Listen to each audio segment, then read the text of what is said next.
పతార వెంచ కవితక్క తిహార్ జైల్లో 4 గోడల నడుమే ఉండవచ్చే ఎంత తిప్పలవట బెయిల్ రాకపాయే.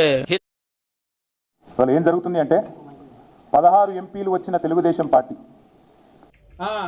వైజాగ్ స్టీల్ ప్లాంట్ ప్రైవేటీకరణకు అడ్డుకట్ట వేయగలిగింది, ఆపడింది. అలాగా? ఎంత శుభవార్త చెప్పావు బాబు. ఉండు, నీకు కలర్ సోడా కొట్టిస్తాను.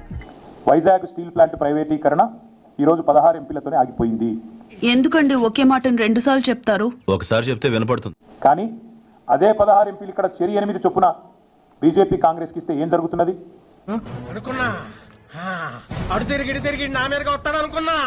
మన బొగ్గు గనులను ఇవాళ బహిరంగ మార్కెట్లో వేలం వేసే ఒక కొత్త పద్ధతికి శ్రీకారం చుట్టబోతా ఉన్నారు. ఇదంతా ప్రతిపక్షం వాళ్ళు చేస్తున్న కుట్ర.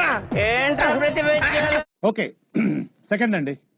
కారు వచ్చి తిహార్ జైలు ముంగట ఆగంగానే పాత మంత్రులు సబితమ్మ సత్యవతమ్మ దిగేన్రు.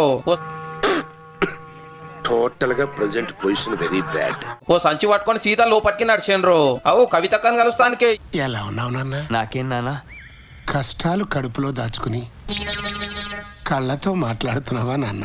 మొన్ననే రామన్న వచ్చి చాలాసేపు ముచ్చట పెట్టిండు చెల్లెతోటి. చూడు, జైల్లో చెప్పకూడు తింటున్నా.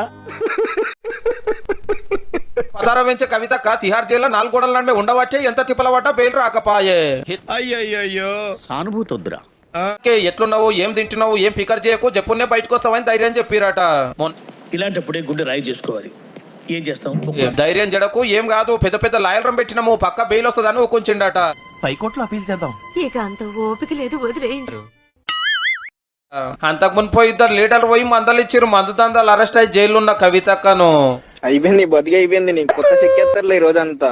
జాగ్రత్త పడుకుంటారు. పెన్మిటి అనిల్ సార్ ఢిల్లీలోనే ఉండి పర్మిషన్ దొరికినప్పుడల్లా కలిసి వస్తున్నాడు. ఇంటికాంచెల్లి భోజనం కొట్టబోతున్నాడు, కావాల్సిన వస్తువులు ఇస్తుండట. వరుసగా 7 జన్మలు మీరే నాకు భర్తగా కావాలండి.